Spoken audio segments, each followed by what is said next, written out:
Welcome to week two of Money. Wait, hold on. Hey, restart. This guy messing up the intro. Hold on. All Restart. right.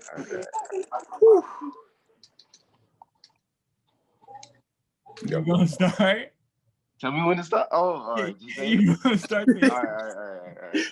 Welcome back to week two of the Rout3 Podcast. Today we got Big League as our guest. He's a basketball player from Neptune High School. Feel me? Yes, sir. I'm right here. Now tell us what you do. I'm a big body, feel me? Big body, huh? Yeah, 6'8" center. 6'8" center, feel me? Me chill. Body niggas. He dunking all the I ain't catching no bodies yet, feel me? But like this season is up. You gotta change that this season. Yeah, you feel me? We definitely gonna change that. All right, like And you're a junior, right? Yeah, junior. Feel me? Class of 2022. We on top out here, nigga. Fuck. Yeah. So, but yeah. So next. Yeah, go ahead. This gonna be lagging, but Sure. for like, how would you say you start off like a regular game day? What would you do? What do you do to prepare for your games? I say regular game day. Like I wake up in the morning, drink a protein shake, hop in the shower, brush my teeth, all that shit. That's normal shit. Then I wear sweats regardless, but like I like to wear like sweats and Uggs. Gotta be comfortable all day. One thing about Big Meek, he always got some sweatpants on. Stay with some sweatpants on in the hoodie. These right here is the essentials for game day though. Feel me? Yeah, for sure. The beat. You gotta have these. I bump in the hallway every pregame. I don't talk to nobody throughout the whole day. I just be quiet. Feel me? Mm-hmm. Then other than that, like I didn't really eat nothing before basketball games because it makes my stomach hurt. You don't eat breakfast and none of that? I just have a protein shake in the morning. That's it. Oh, I know you're not gonna eat that school lunch. Nah, I don't eat school lunch on game. I don't eat school lunch on game days. I don't eat the school lunch on game days. Too much is bad for business. Yeah, nah. Shit gonna make you fuck around shit on the court, nigga. For real. Like, that's not it. What about like, what's it called? Away games. What do y'all like do to prepare? Just the team in general. Feel me? It's like I feel like any other team would do it. Like you got your pregame talk with your coach. Most of the time we bring like oranges or something. Mm-hmm. I know it sounds weird, but like you eat oranges on the bus. Usually eat like right after school because bus usually leave at like I want to say like. Man, what time the bus like usually 3 something, right? Yeah, it's like 3:45, right? Yeah, like 3 something. I usually get something to eat in between the end of school, which is like 1:40, to when I come back. Sometimes I take a nap, depending on how tired I am. I be falling asleep in the school hallway. I don't give a fuck. But other than that, like I try to stay awake on the bus rides, but if it's like rainy or something, I just be falling asleep. Feel me? I just don't care. I be putting on my music. I just be going. One question I got for you: how do you deal with other people that are opponents that are playing against you, and let's say you're guarding somebody that's that's your height and weigh as much as you do. Let's say, and they start getting into your head. How do you deal with those type of players? I'm not afraid cats. Those type of players don't really get in my head. I mean. There's been one time that I can recall. I don't know if y'all was at the game last year, States. I got into a little fight. We gonna put it this way: the dude flew. All right. Like you can ask Maine. Like he was grabbing on my foot. I just kind of kicked him. He just woof. But other than that, it's more like I let my game speak rather than try and talk shit back. I mean, constantly I talk shit to get other people here myself. Like, oh, you're not about this, you're not about that, you're not even like that type of shit, feel me? But other than that, yeah, feel me? I'd rather go out there and bully a nigga than talk my shit. Man. What would you say like your game is like? Like you could compare yourself to anybody. Who would you say? Like a DeMarcus Cousins. I would say like a DeMarcus Cousins. Like I know even though he not like that right now. I Yeah, feel but like that's he hurt. That's because he hurt though. I feel like I got the footwork. I can shoot the midi. I can step out to the 3-point line if I need to. I got a little bit of handles for me. I could most definitely pass. I'm like Anthony Davis, DeMarcus Cousins type shit. Oh, all right. So you Shaq. Shaq. Yeah. Something like that.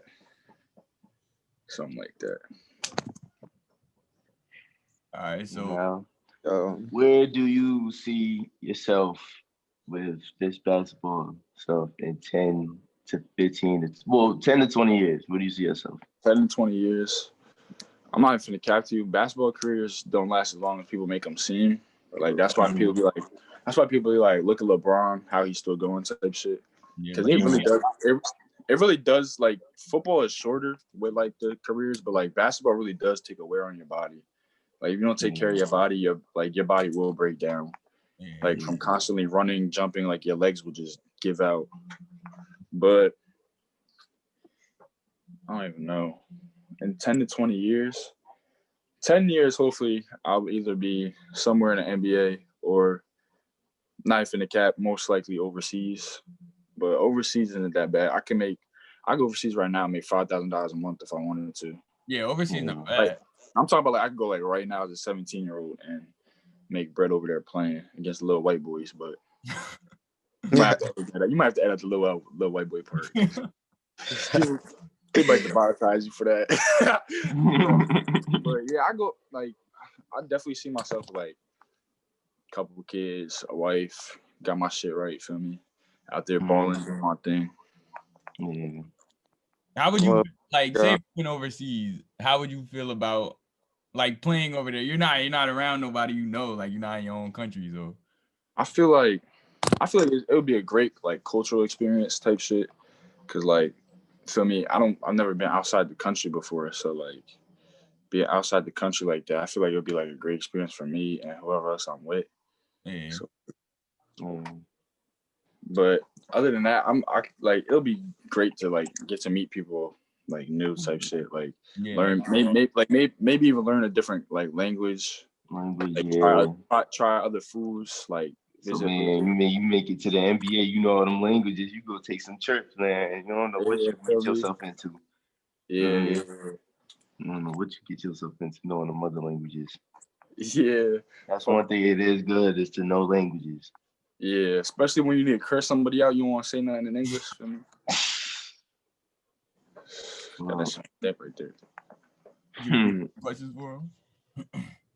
Now, as far as basketball, who are your top, let's say, 3 inspirations? Top 3 inspirations? Yes. I'm gonna go LeBron. It's definitely gotta be the top 3 all the time. LeBron, Kobe, MJ. Feel me? Like the one thing I'll definitely say my number 1 inspiration is definitely Kobe, because like no matter what, that nigga just kept going, trying to get better type shit. Like people would leave the gym and Kobe would be in there for like 5 more hours type shit. Or like Michael Jordan, for example, nigga got cut from his high school team. Now look at him, got his own shoe brand, he got billions of dollars type shit. Feel me? LeBron, same way. Everybody was down on him. Look where he at now. It's like they just show so much perseverance to get where they at. It's like that's how you want to be in life. Even off the court type stuff. Like you just want to like get through all your problems as best as you can. Just keep pushing forward. Yeah, like LeBron, he do a lot on and off the court. Yeah, like how he has his school and stuff to try and keep kids out of trouble. Yeah. Yeah, that's gonna lead into my not my last question, but my next question. If you get into the NBA and let's say you signed for a good $100 million. Oh damn, that's a lot of bread. What would you plan to do with that money after you make it? All right, so first thing I'm doing is buying my mom a house. Obviously, like that's number 1 priority. I'm gonna get my mom a house, maybe a new car, right? I'm gonna put knife and cap. I'm gonna put like half that money away.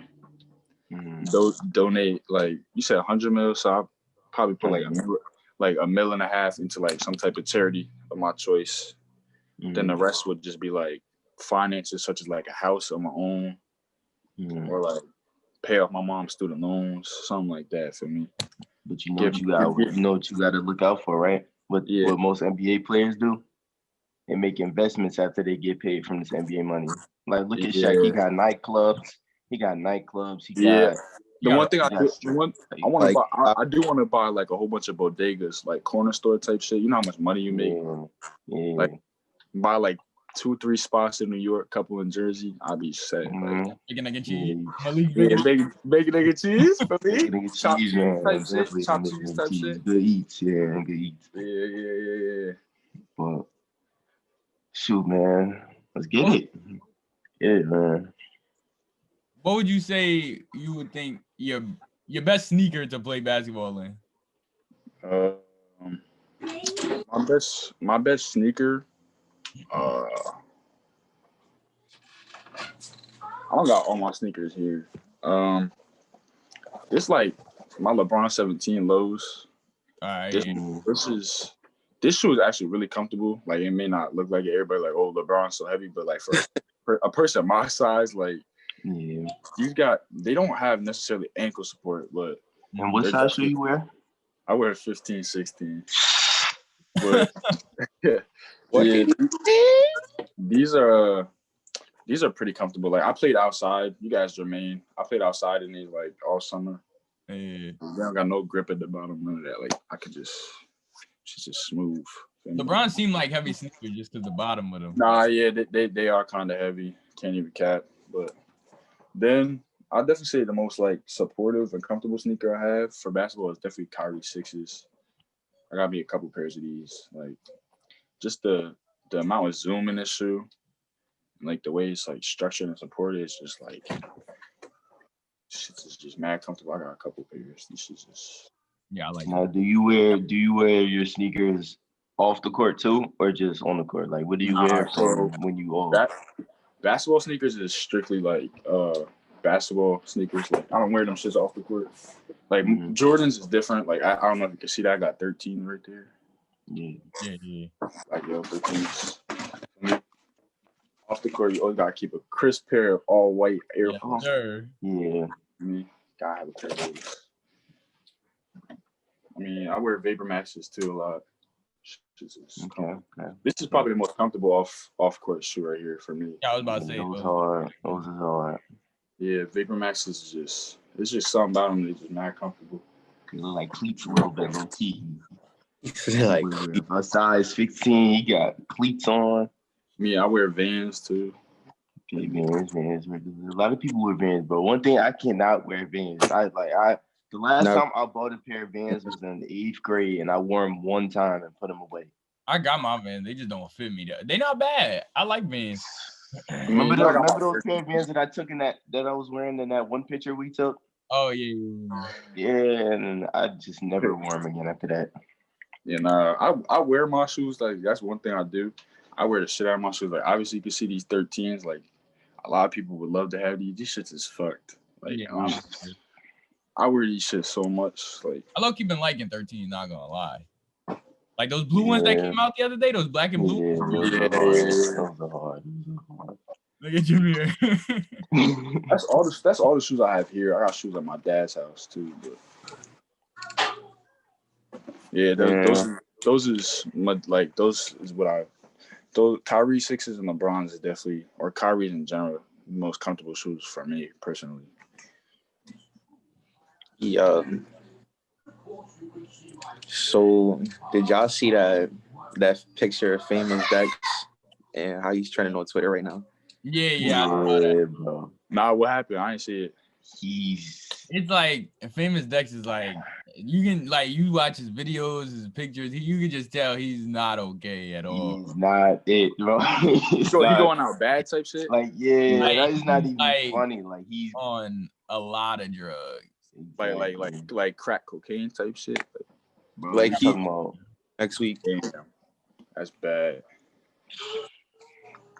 And then we see a lot of we see a bunch of other rappers and everything commenting on Twitter or whatever, and get reposted on the Shade Room saying how he needs to stop doing this or people need to look out for him, And it's my thing. My thing is, it's just like, because before when who was the first person that went on there? It was like Annalie Chopper, one of them. Yeah, Annalie Chopper. Annalie Chopper.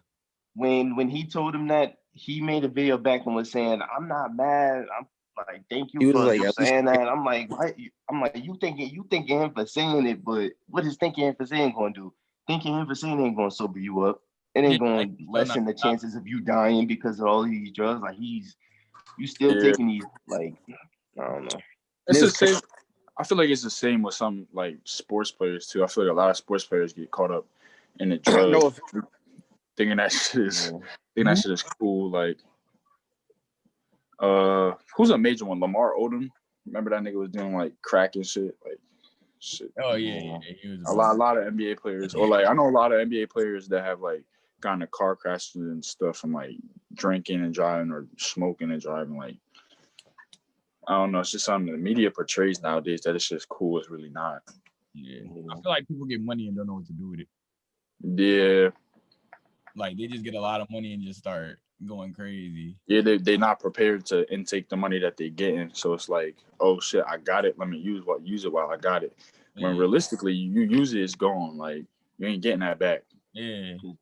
People so spendy on things that they want. They're not worried about things that they need for themselves.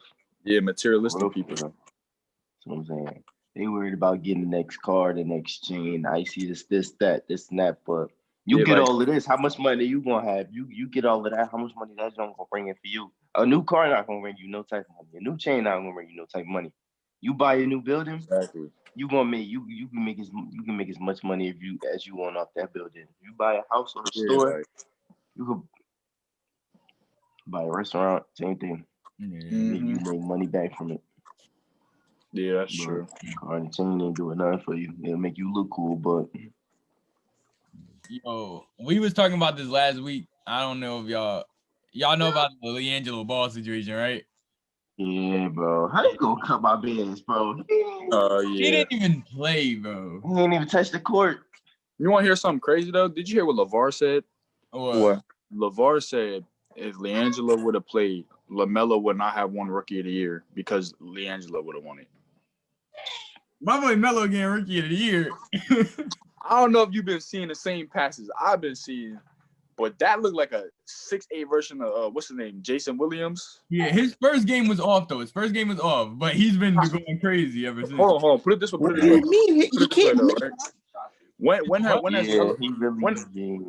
has Melo ever been known for grabbing rebounds? Yeah, he grabbing boards. First game, what he do? Pass and grab rebounds. He didn't worry about scoring. He was worried about his team winning. Yeah. But I mean, like, you could take 5 shots and miss all 5 shots and still help your team out, like trying to win. Feel me? Yeah, that's what I was saying before. Like he helped out, but I'm saying like scoring wise, he didn't do good. Yeah, scoring wise, he better be grabbing rebounds. He about what 6'9", 6'10" He's 6'8". No. Yeah, he better be grabbing some rebounds. Personally, my Rookie of the Year is Anthony Edwards. He been going off right now. No. You said no? Nah, bro. He's putting up points though. He's putting up points, but I don't know. I just feel like he's on a bad team, so it's not help. Like that's not helping him out too much. Yeah, but put it this way, right? That was just preseason. Yeah. He gonna have all his starters, all his veterans playing with him during the regular season. He has D'Angelo Russell as a mentor, like. Yeah. D'Angelo Russell a snitch. Facts. He the opposition. He really snitched on what's his name? Nick Young. That's tough. How you really snitch? He snitched on your own teammate though. Some fucked up shit. Man, listen. Be on. It's some Iggy. He ain't get nothing from that either. Like what did he get from snitching? Absolutely nothing. Exactly. I don't understand what the purpose in that was. I don't either. Like, and then they both got traded. That's what I'm saying. Like, how you gonna snitch and then you get traded? You ain't help your organization at all. They was like, nah, I'm not for that drama. They kicked you out. Like, I feel like that trade was the best for him though, because he's nice now.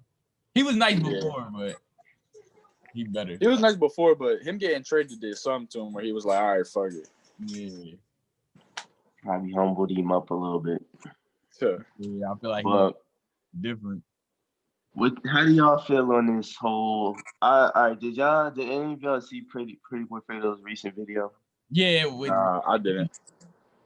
So basically, he went around. He gave gifts to people that First, he gave gifts to you talking about the one where they boxed for the PS5? No. No. I'm talking about the one where first he gave gifts to the Muslim people because he insulted them with the word Allah without him knowing what the meaning of the word. Yeah. And so he was just giving back gifts to people that hate him. That was like the caption of the video or whatever. Yeah. And he texted in the middle of the video. So we see like DDG's name in the title, right? And so he texts DDG and is like, he texts DDG and says that we need to link up on some regular black man, and I'm like, I was like, so we waited all of this time. They made us wait like a whole month to put them in the box. Just for one of them to say, let's meet up. But I gotta give it to Fredo, bro. He was a real one about it. He was like, you know what, all these people hate me, and I know they hate me, but I'ma just be positive about it, and I'm gonna tell them like I apologize for anything I said to offend you. And he tried making it right with everybody. Oh yeah, now with the Muslim thing, he said what he said, and it wasn't cool. So he owned up to that mistake. So ain't anybody knocking him for that one. I feel like the DDG situation is kind of hard to say because you can't really say a specific person started it because they've been beefing for years. But it's just good that he just ended it because it was pointless. Yeah. But nobody. I'll tell you one thing. They would have made mad money off that fight. Yeah, they would. I wasn't expecting them to fight though. I really wasn't. Yeah, I knew it wasn't gonna happen. Yeah, because they've been talking about it for a minute, but nobody was like, all right, this the set date to go fight. Because they just kept ducking each other back and forth, like. Because DDG said they could fight in October, and Fredo said he needed 3 months. So DDG was like, if you don't fight me in October, it's over. It's over with. Yeah. Man, Pretty Boy Fredo too busy wiping Jasmine tears, and DDG is too busy chasing after Ruby Rose. Listen, I gotta stop, bro. I'm tired of seeing their arguments every day on the Shade Room. Yeah. I ain't finna cap. I'm all for like, all right, you got you a girl, like you in love with her, you simping type shit. But she was already like, I'm done with this nigga, and he still went and got her gifts. Mm-hmm. Like, and the shit. I know that stack of money made me mad, bro. Yeah, not even a stack of money. He was buying her Louis and stuff. Even they not together. What are you buying her that stuff for? Like, all right, I get you could be cool with her, but she got money. She don't need you. He's down bad. He's down bad. Like, a stack of bread though. Like, you know what I would do with that money? Like, yo, mark my words, DDG gonna be the first YouTuber to go broke. No, DDG never going broke. You say that is but you gotta think about it. He make music though, so he'll forever make music as long as his songs get played. Yeah, he makes music. He does YouTube, so he can upload a video right now and get like $5,000 for saying nothing. Yeah, that's what I'm saying. My thing is, y'all ever seen that video where he just posted? Like, he didn't just post it, but like it was after him posting for a long time. He was like, yo, I just lost 30,000 at the casino. Yeah, I saw that. He got a gambling problem. He didn't even. He didn't even gamble that money. Like, he literally lost it, and he gambled like 15 more money. Yo, he was bugging. He was in debt. That's like 45K. And Ruby Rose talking about, babe, we need to stop spending money. That's his money. They need to stop spending money. No, he do. He's letting her control his money. That's bad. He's down bad. Because he keep turning off from Turk to not Turk, but then again he a Turk automatically because he not with her. He not with her. He a Turk. He with her. He not a Turk. Yeah. He with her and he getting her stuff. Ultimate but it's like regardless if he with her or not, he still buy her mad stuff. Like, shit, crazy. The only time I ever buy like a female or something like that is like married 5+ years. I'm buying you shit like that. All right. Like the fact that he gave her that stack of money and whatever else he bought her was probably more than that stack of money. Like he probably bought her like $8K and fucking whatever she got. Yeah, I don't know. You get that from my mom. Like that's what I'm saying. My mom getting a house and it, bro. Like 8K. And I know he had to do that multiple times when they was together, when they wasn't together. Like he just buying her shit. She don't even need it, bro. The thing is, like, I forgot what I was about to say. Bro, like the thing is, like you look at them and you know, like they're not gonna last that long. Like they're a celebrity couple. They're not about to get married. Picture those two getting married. Look at the compatibility. I couldn't. Exactly. They argue and break up too much. Like if it's about to last for just like right now, why would they do all this? Not even they. Why would he do it?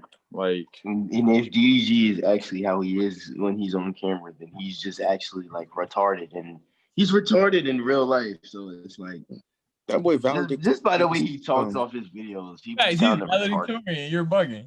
He was valedictorian. Yeah, DG smart, bro. Nah, I'm talking about the way he sound in his. We talking about like street talk. Yeah, he do dumb stuff. He do a lot of dumb stuff. He's not like nah. Like, y'all heard his. He's in the street. I was gonna say that y'all hear his new song, but it's not. I don't Moonwalking in Calabasas. They got remixed again by YG. Yeah, I don't really listen to DDG music. Yeah. I heard one remix to that song, and we all know which one that was, bro. The Blueface baby. The Blueface one was good, but the YG one wasn't. I'm talking about the Moonwalking the Calabasas remix. That's the only remix. Talking about the Fredo diss. That's the only that junk was hard. I don't care. That junk was hard. that junk had a vibe to it. Fredo is disrespecting people he never even met. Bro, nah, he was talking that. He was like, I was gonna ride. I was like, you wasn't gonna ride, bro. Bro, he said, cause then his brother get shot or something. Yeah, DDG brother got shot, and Fredo mentioned him in a song over YouTube beef. Fredo, I was saying, if somebody done hit Malik with a 9 or something, what's Fredo doing? That boy from the blast back? No. That's hilarious.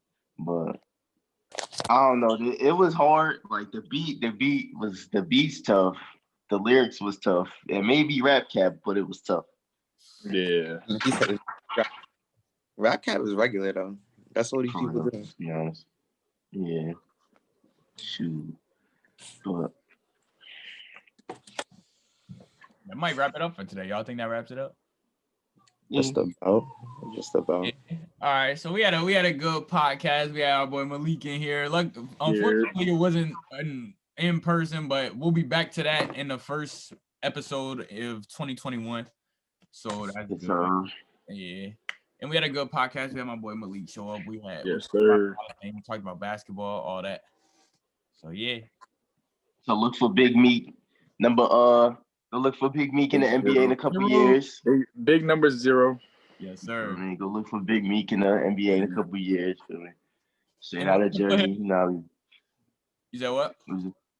No, I'm done. Go ahead. All right. We're going to put his highlights, or if you send me a link to your highlights or your Instagram, I can put it in the description. That boy fade away. He little dirt. That shit was corny. Can't even that. Yo. I tried to get this man a compliment. I'm just saying, bro. All right. Thanks for watching. Leave a like, comment, subscribe. Watch. We upload every Monday. I'm Jermaine. We got my boy KAIRI down there. My boy Steven. And my boy Malik that just showed up for today. And we got special guests coming, even more, almost every week. So yeah, stay tuned for that.